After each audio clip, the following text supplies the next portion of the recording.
Some witnesses claim they have heard the dolls whispering to each other, while others who were on a boat near the island said the dolls lured them to come down to the island. Welcome, listeners.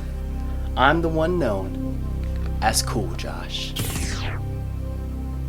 I host the show you're watching or listening to right now, known as Off-Brand Horror.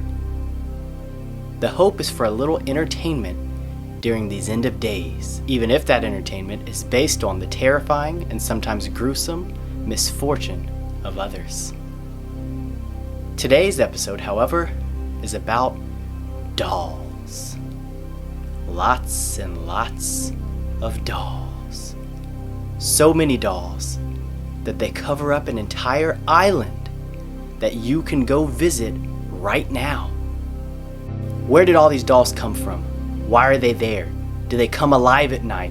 Will I ever be happy? 3 of those 4 questions will be answered tonight on Off-Brand Horror. So when your kids ask you, Mom, Dad, can we stop for scary stories? You can tell them we have scary stories at home. Welcome to Off-Brand Horror.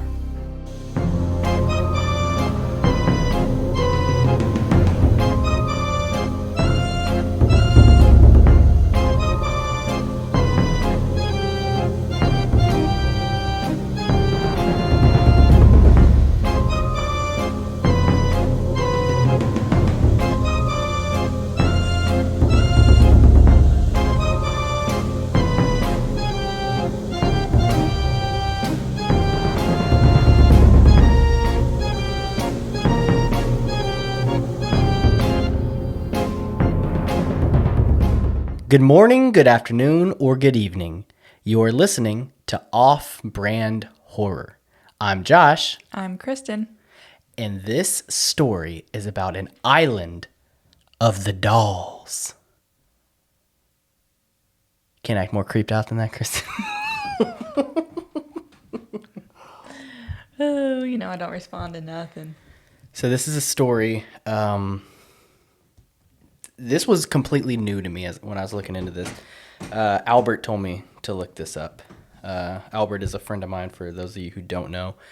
And I looked into this story, and it's pretty creepy. And it's a good story too, and it's completely true. This is a true story. So let's just get right into it. Why don't we, eh? Okay, so this is the story of the island of the dolls, located south of Mexico City, between the canals of Xochimilco. I believe that's how you pronounce it. You will find a very strange island that today is somewhat of a tourist attraction. An island that is filled with thousands of dirty, decaying, and some would say, haunted dolls. Mm-hmm. To find out why, we must go back in time to the 1950s. That's when Don Julian Santana Barrera, it's a long name, Don Julian Santana Barrera abandoned his family to live a life of solitude on this island. His family believed he had gone insane. The details are hazy, but we know that not long after arriving on his purchased island, he found the body of a young girl drowned in the lake. A doll came floating down the canals shortly afterward, changing the course of Santana Barrera's life and the shape of the island for years to come. Barrera took the doll and hung it on a nearby tree. Versions of the legend vary as to his reasoning. Some say it was a sign of respect for the dead girl, others saying it was protect himself from her and appease her spirit. Others yet claiming it to protect the girl's spirit from the demons in the water. So it's to protect the girl's spirit. So there's different reasons that people believe, which, by the way, I should say, I'm going to post all the articles and stuff that I went through in the description. But lots of information about this, but pieces. Like all over, like all just kind of over. Scattered. So I tried to compile it all into one broken down story, and in words that I could hopefully get out myself, like in the way I would word it. So far this man is like going through something. Yes. And then finds a dead body. Of a little girl, and then the doll comes floating down, and then basically we don't know exactly why, but he took the doll and he hung it on the tree for some kind of spiritual reason. So, for the next 50 years, Santana Barrera would scrounge dolls from the trash and from the canals and hang them from the island's many trees. Some he'd hang whole, others in various states of despair, or disrepair, I should say, headless, torso-less, or taken apart in other ways. Again, things get murky as to the different beliefs behind hanging as many dolls as he could find throughout the island. But according to, I'm going to butcher this name, Regilio Sanchez Santana, who is the current guardian of the dolls, as they call him. He is the great nephew of Barrera. According to him, this is what he says: the spirit of the girl was living in sorrow. In the mornings, Julian started seeing ghosts, and one day woke up to find all his crops had died. He tried many things to improve his crops, but he couldn't because the spirit damaged it. He became more and more scared. Barrera then built an altar in his one-room cabin on the island where he and his wife lived, hoping to appease the spirit. This part, I put in parentheses, this part confused me a little bit because it originally said he abandoned his family. Mm-hmm. But now it's saying they live together? Yes, I'm not sure if his wife ended up moving onto the island with him after he discovered the body. Like, that's, I'm sure, a traumatic thing. Maybe that helped reconcile them. Maybe so. Or if this was just later on, like, he ended up saying, like, hey, this island that I bought to live in solitude is actually pretty legit, minus the body. So maybe, come on, live with me, baby. But apparently they were living together at this point. But I couldn't find any information about that detail online. But Santana continues saying, even after building the altar, the spirit still came. So he started collecting dolls as a way to protect himself from the spirit. So that is according to his nephew, that it was to protect himself from the spirit. So maybe. All of these dolls are all still there to this day, decaying, sometimes beheaded, and truly creepy. Everywhere you look, there are dirty dolls hanging from trees, nailed to buildings and other structures, strung along clotheslines. Some say Barrera was increasingly haunted by a girl whispering, "I want my doll," and footsteps in the dead of night. According to some, Barrera soon realized the dolls themselves were possessed by the spirits of dead girls. Yet he continued to collect these creepy dolls, hanging them over the entire island, which led those close to him to believe that he was being driven by some unseen force that completely changed him. Some even speculated that he himself became possessed by the spirit of the little girl, or something else. In 2001, Barrera was found dead, having drowned in the exact same spot that he found the little girl's body. That's the twist there. That's what really got me, was that part. I was like, whoa, wait a second. Also, like, I was kind of giving him the benefit of the doubt at first.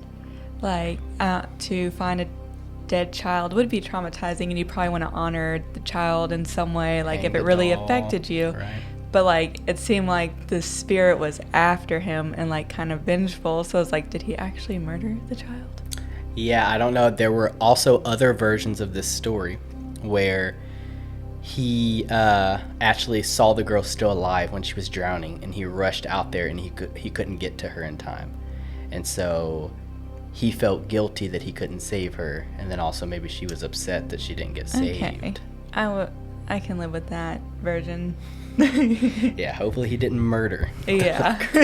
And now he's just hanging dolls up, and yeah.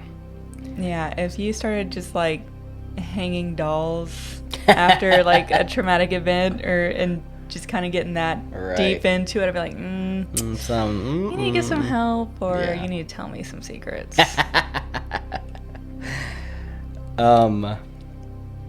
So in response to his death in 2001, tourists began flocking to the island to pay tribute. They brought dolls of their own, and to this day, people honor both Santana Barrera and the girl by hanging up dolls in tribute.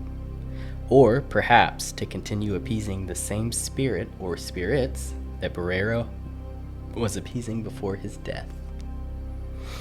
After all, locals insist that the dolls come alive and move at night. Wouldn't want to live near that. Some witnesses claim that they have heard the dolls whispering to each other. That's people, because as I said, you can go on a tour through this forest, and I guess some people go at night, and they say they can hear the dolls whispering at night. to each other. While others who were on a boat near the island said that the dolls lured them to come down to the island. If the haunted dolls and uneasy spirits didn't make it clear, it's worth noting that the Island of the Dolls is not exactly a tranquil visit. Beyond the maybe possessed dolls, feral cats and many spiders all make up the ecosystem of the Island of the Dolls. So those interested in visiting the eerie island better prepare themselves. The only way to reach this island is by Trahinera,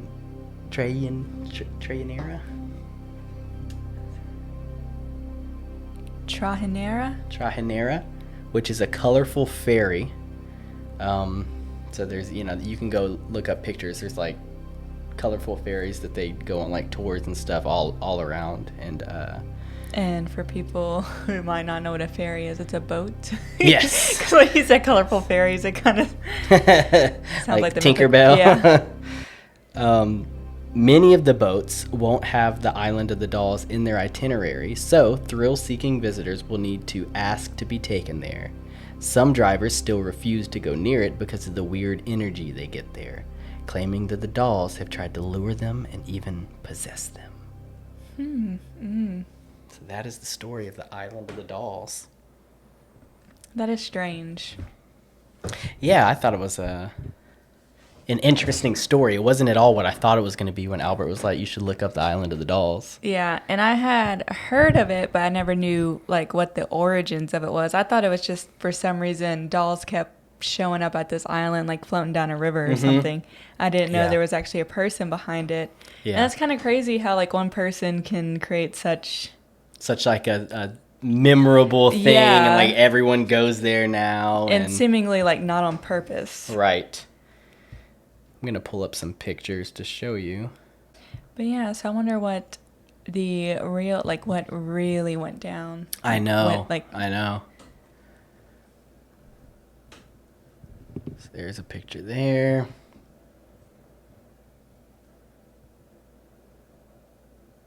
Like these are some creepy looking pictures for any listener. These are just, as I described earlier, decaying, like moss and like mildew growing on them all over them, and there's so many just hanging everywhere. Look at that. Just how could you live there? Tree upon tree, hanging dolls that apparently talk to each other. Look, that one looks like it's jumping at you. Oh yeah, like out of the tree, like it's like this is so creepy looking. And to think if the legend of all these dolls being possessed was true. All of them are possessed by a different little girl. And like the eyes are all like, a lot of them are like blank because I guess decay or like the sun. So like there's no color to them anymore.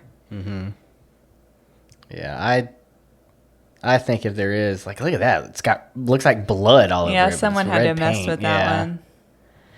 But like if I were to lean into, if I were to think there was anything supernatural behind that, I would lean more towards there's like a demonic entity there. Yeah. And that these little girls are maybe just being held captive. Or that it took advantage of a traumatic situation, Right, and so right. now it's just using it as a place of like oppression or something. I want my doll.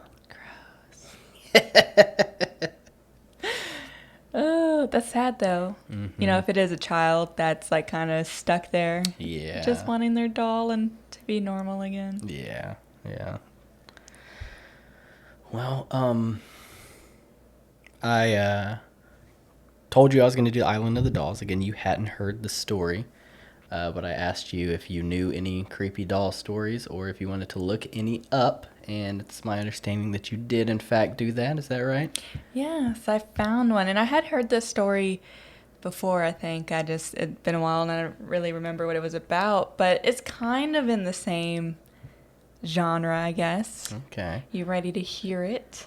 Well, I'm being told that we do need to go to a commercial break. So as soon as we get back, we will hear more creepy doll stories. We'll see you after the break. Are you tired of dealing with your issues? Are you having family problems?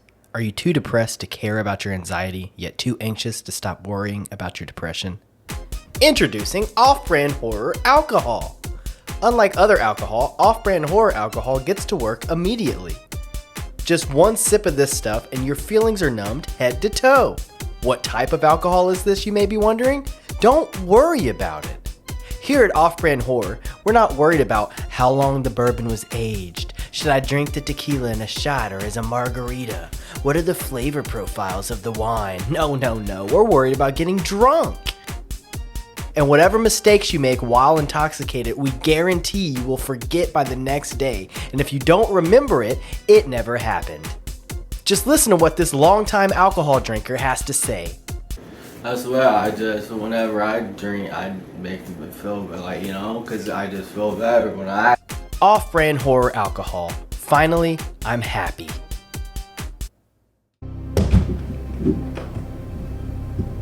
Oh, hi there. Sorry for the delay. I was releasing a cockroach back into the wild. Where we left off, Josh had just told us the story about the Island of the Dolls. Let's get back to the show and hear what Kristin has to say about some creepy doll stuff that she found. And I even heard they may react to a creepy doll video. You're not gonna want to miss this. See you after the show. All right, welcome back to Off-Brand Horror. Kristin, did you have a creepy doll-related story you wanted to tell us? I have a creepy mannequin story. Mannequin, ooh. And it's also from Mexico. You said yours was from Mexico, right? Yeah. There's a lot of like spiritual stuff that goes on in Mexico. Yeah. Yeah, it's a very interesting culture. So this is the legend of La Pascualita. So, in March of 1930, Pascuala Esparza put a new mannequin on display in her bridal shop, La Popular. I don't know, like if it's popular or popular, how you pronounce it. So the mannequin looked very lifelike with flowing hair, glossy eyes, and very realistic hands. But most strangely, it resembled Pascuala's daughter, who at the time had recently died. Yeah. So passers-by in the town felt uneasy looking at the mannequin and began to believe it was the corpse of the shopkeeper's Oh my god. daughter.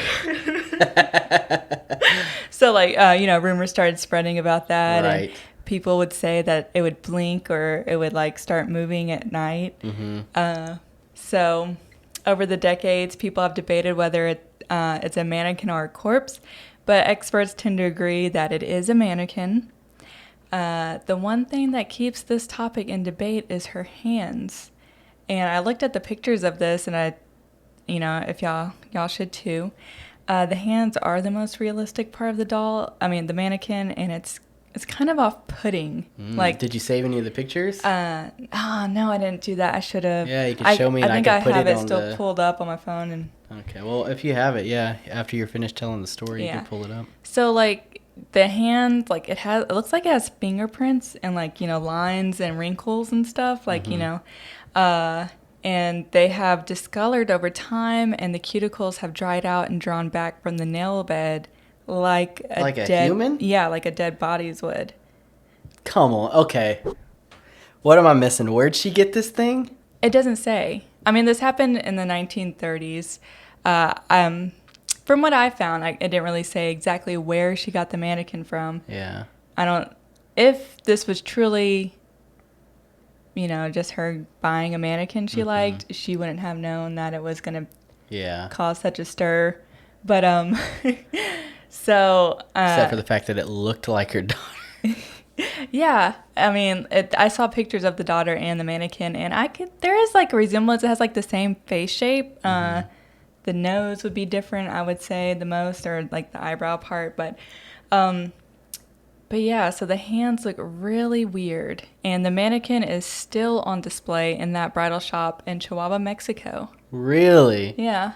See, what I'm liking about all these Mexico-based stories is that the proof is still there. And it's still there. You're like, okay, but Island of Dolls? Yep, and it exists now. Oh, really? A mannequin with fingerprints? Yep, got it right here. Oh, shoot. Okay, hold on. Oh, yeah, like the fingernails. Yeah. It's not like, it doesn't look like just one piece of plastic. It looks like the fingernails are separate from the skin. Yes. Which is weird because, the face is pretty realistic for a mannequin, but it's not as realistic as the hands are. Yeah. And then also the mannequin is always wearing a, I guess, kind of turtleneck dress. The dress changes, but it's always a high neck cut. Yeah. So, and it does look like a weird transition between the neck and the shoulders. So, I don't know, maybe part of it is a real body. Yeah, like a serial killer freaking. How did the daughter die? Okay, so it was kind of hard to get like a really nailed down version of it, but it seems like she died on her wedding day, like maybe of a spider bit her or something. And this mannequin has a wedding dress on? Yeah. Well, her mom owned a wedding shop, like a bridal shop. Okay. So she stuck her in the display window with the wedding dress on. Okay, so it was her wedding day and there's no clear answer as to how she died. Yeah, I read a few articles and only one mentioned her cause of death, and the cause of death was like being bit by a spider. But they were all like her dying on her wedding day, which is weird. Yeah. Maybe it was a serial killer. And that's what I'm going to go with. Serial killer took the body. And then gave it to her mom? Gave it to her mom. Maybe it was the mom. Oh, maybe her mom didn't want to let her go. Yeah. Didn't want to give her away. Interesting. Are you going to tell your mom's story? Oh, yeah. And then, so I guess this would be a doll story. My mom had like a music box or a music doll. It was like a wind-up one. You know how you wind it up and then it'll play a song? Mm-hmm. And so it would... So I don't know... I guess it was like in a box, kind of like a Jack-in-the-Box, but always up. Mm-hmm. So it would like play music on its own without being wound up. So it was like creeping her out. Mm-hmm. And she threw it away. And like later that week, it was back in the house. That's so weird how stuff like that always happens. Like, you always hear about stuff like that. Yeah. Like, there's a story that when I was researching doll stuff, too, because I wanted to see if I could find anything else, out of Houston, with an Elsa from the movie Frozen doll. Modern. Yeah, it's an Elsa doll. And it would, I think, I could be wrong about this part, but I don't think it had batteries in it, and it would still talk. And then also, it would just change languages on a whim. So it would speak in like English and then Spanish. And so they took the doll, they were freaked out by it, and they threw it away. And then it was back. And then they threw it away, and then it was back. And it kept happening. And they ended up giving it to a family, like an uncle or something, and he took it and like tied it to the front of like his Jeep. Oh my And gosh. he drives around with it on the front of his vehicle. And he said if it ever starts creeping him out or anything, then he's going to tie it to a brick and throw it in the ocean. Oh gosh. That's crazy how like creepy dolls can be, or toys. I know, like it is like they're really... supposed to be a source of joy. Yeah. Why are they so creepy? I guess it's like Uncanny Valley. Like, Yeah, that's probably has something to do with it. it looks kind of human, but you know that it's not. So it's like off-putting. Yeah. And then with the whole like ones that make noise, them doing it by themselves just like adds to that. Yeah. Yeah. Even though it might be like a little glitch or a short. Yeah. Yeah. I have a story here that I found that has a video that goes along with it. I'm going to try to just very quickly say what the story is so we can watch the very quick video. So this is on Daily Mail, and this is the story.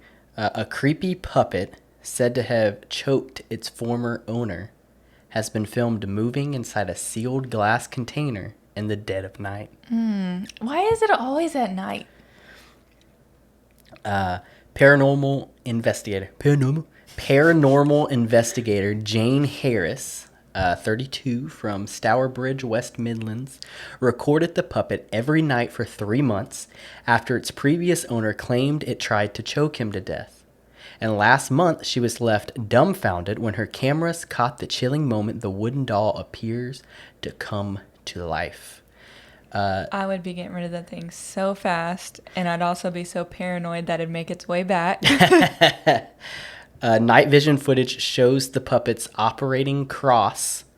So this is what I don't exactly... Oh, like a marionette? Is that what that means? I was gonna say, so I don't they have like the cross, like the wooden cross, Uh-huh. and then like it has strings coming down to control the arms. Oh, okay. So it's like a puppet. Yeah, the puppets. I was thinking like when you first said it, like a hand puppet or something. But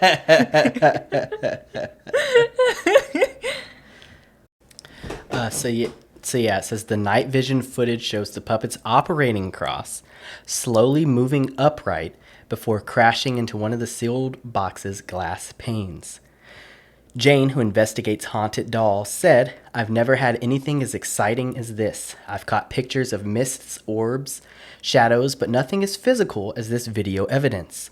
Normally, you'd expect to see an orb or a shadow, but as soon as I saw a bit of movement and a glint from the metal hooks, it made me jump, and I knew we'd recorded something important. We've always kept the puppet in a sealed, blessed cabinet, as it's a safe zone. It also means we can keep our experiments as controlled as possible. The cabinet has no doors, so you would have to physically lift all 4 sides of the base to move it off. There are not any holes or space for anything to sneak in there either. For us, there's no point in faking a video because we'd be faking our own evidence. It'd only be tricking yourself. This footage is real." So before I finish it, let's just go ahead and watch the video here. It's gonna play it multiple times, but so there it is. It's upright, leaning on him, I guess, and then it slowly moves away from him. This is the part that's it's unnatural how it's moving, and it freezes, so it's not like gravity. You know what I mean? yeah, like it'd be a smoother fall. Like it's like kind of Yeah. Well, jerky. it's attached to the strings, so that could still that fall. That could prevent it from falling quickly, but still, this is... Oh yeah, I guess you're right. But it's like leaned up in a way where it doesn't seem like it would move off of it. Yeah. Then it stops there for a little bit. And then like it slams against the glass. Boom. Super creepy. A trained psychologist, who is the ghost hunter, she's also a trained psychologist, Jane, who has been investigating spiritual attachment to haunted puppets for 17 years, took the old man puppet in November of last year after its former owner claimed to have been choked by a spirit connected to the children's toy and also experiencing haunting nightmares. You gotta love articles these days because they love to just repeat themselves over and over and over. Yeah, you mentioned it. At the beginning, in the middle, and now here we are at the end. Yeah, the guy got choked. Here's what the doll looks like. That's Jane. That's the old fart. It looks like Benjamin Franklin. It does kind of look like Benjamin Franklin. Is it supposed to be Benjamin Franklin? I don't know. It has to be. Look, it's got the glasses and everything. Yeah, and like the half-bald head. She keeps it inside a container blessed by holy water, secluded in her basement. This footage has convinced her there could be a spirit associated with the puppet. A medium said the spirit attached to the doll is an old man who is mocking us as he can pass in and out of our sealed box. The container is only a physical thing, so in theory, something that's not of this physical world could pass in and out. And she chooses to keep the doll it's attached to. Since obtaining him there have been strange bumps and knocking sounds, but nothing we could definitively say was the puppet until this video. And then just the guy they once again mentioned was choked. They had a quote this time. He said, "I cleared out all of my dad's belongings apart from the puppet, which I left on the drawer by my bed for some reason. And that night, it felt like I was being choked. I was wide awake in bed and thought I saw a shadow move from one side of the window to the other and worried something was trying to scare us. Then, without warning, my throat suddenly went really tight. I've never had anyone's hands around my throat before, so it was very scary. While I was choking, I tried to wake my wife, but it took her ages to come round." That'd be you.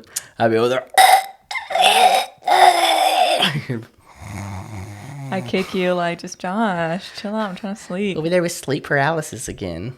If you're new to, I guess we haven't mentioned it on Off-Brand Horror, but if you haven't seen Terraform Podcast, I often have sleep paralysis. We'll get around to that eventually, I'm sure. When she did come round, talking about his wife, I remember looking straight at the puppet sitting on the drawers near our bed and realizing it was him. John says the haunting experience began 2 weeks after inheriting the puppet, which he reluctantly kept because it was one of his father's favorite possessions. He added, "My first memory of it was when I was 19 and it used to hang in my dad's spare room." Yada, yada, yada. I'll share this article so y'all can read the whole thing. But he said once Jane took the doll away, both him and his wife felt much better. And now that there's video evidence, it makes him more uncomfortable. Okay. So did the doll choke the dad as well, or Not that he's aware of. Not the that he guy said. Inherited it and then Right. he got choked? He got choked. Is his dad possessing That's the what I doll was about and to he's like say. disappointed in him for some reason? Why is it? That's what I was gonna say. It sounds like the dad, because if it was one of his dad, that's the reason he kept it. It was one of his dad's favorite I was about possessions. to say, like, why did he keep this and why did he put it in his bedroom? Yeah, they always say that ghost, like, you attach onto like your favorite stuff when you die. I just want to pass on when I die. I don't So- want to stick around. So it's like, I don't get it. I don't get why his dad is choking him. Unless his dad got some secrets that we don't know about, boy. Yeah, that's very strange, very strange. But it does look like it is about time for a weather break. So we've got Krystal Weathers standing by in studio with us. Krystal, go ahead and take it away. Thank you, Josh. This week is going to be another hot one. For those of you still hanging in there from last week, we are not out of this heat wave yet. Monday and Tuesday will be in the high hundreds, tapering a little Wednesday and Thursday. And just in time for the weekend, we'll drop down to a high of 105. This is all for this week. Back to you. All right, we appreciate it, Krystal. We will be right back after this short commercial break. Have you noticed things moving about in your house? Seen something in the corner of your eye, but when you look, there's no one there? Has your teenage daughter began speaking with a growly voice, or possibly even levitating into the air? You may be the victim of a poltergeist. Your friends and family may tell you you're just describing the plot of The Conjuring 2, but your friends and family may all be in on a government conspiracy. Monsters are real, and they're coming for you. Call us at 858-215-4455 and leave us a voicemail of your scary story. We will listen to it, research it, and reveal what we find on Off-Brand Horror. That's 858-215-4455. 858-215-4455. Call now. Off-Brand Horror is available on YouTube, Spotify, or wherever you get your podcast. All right, guys, welcome back to Off-Brand Horror. This is the part of the show where we would like to tell your stories and react and discuss what happens in those. We don't have any yet, so make sure that you send us your story at offbrandhorror@gmail.com. Or give us a call at 858-215-4455, and you can leave us a voicemail of your story. Anything creepy or scary that's happened to you, or maybe something that you've heard that you just want to pass on from a relative or a friend. Or even a friend of a friend. Friend of a friend. Or even if you have a topic that you would just like to hear us discuss and you have a recommendation, hey, you guys should look into this. Like Albert told us, the Island of the Dolls. So let us know what you guys would want to hear. Here. Now. Boy, spooked over here. About to choke you like that doll. You over here thinking this doll about to come to life.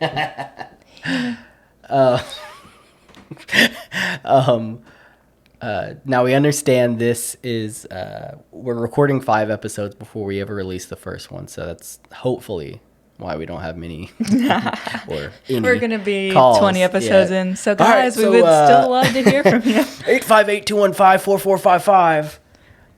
But we have put out a trailer that has the number. So you guys have it. Okay, you have it. Call us. Send us an email. And then also we like to give creepy updates in our own lives at this point too. Anything happened to us recently? Yeah. Was it last night or this morning? It was today. We heard something like fall in this room, and there was nothing on the ground. That's true. And I mean, like there was my flower pot outside that had fallen over. I don't feel like it was a small flower pot. And yeah. So I don't know. I thought maybe we somehow heard that all the way in the house. Yeah. I don't know. It was like, but it sounded like fabric or like maybe like a backpack or something hitting the ground. Yeah. I just think something fell. We haven't found it yet. Hopefully. And hopefully it just fell because it was teetering for a long time. Yeah. And I know last episode we talked about you being locked out of the house, deadbolted. And I said I thought there was stuff that built up to that. But I can't remember what any of that stuff was. I mean, we did keep hearing like banging, but we found out it was a dead tree in the backyard landing on our fence. Maybe that's what it was.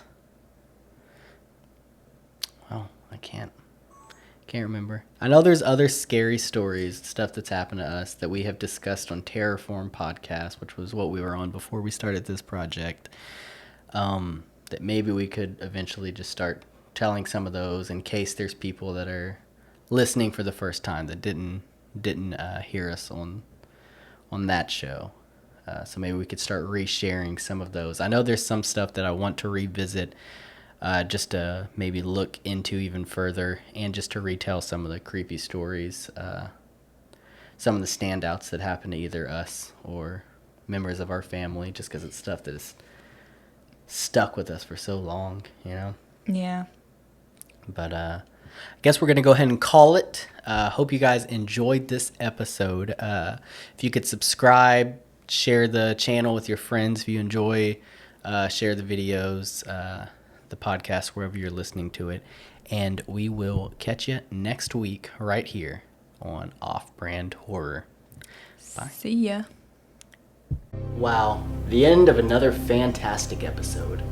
Lots of twists and turns and dolls and more dolls. More dolls. Go ahead and hit the subscribe button for us. If you're on Spotify or Apple Podcasts, you can follow us. You can follow us on Twitter, Instagram, TikTok, likes on Facebook. All the things. Go do them. And remember, if you have a doll in your house, it may just be possessed.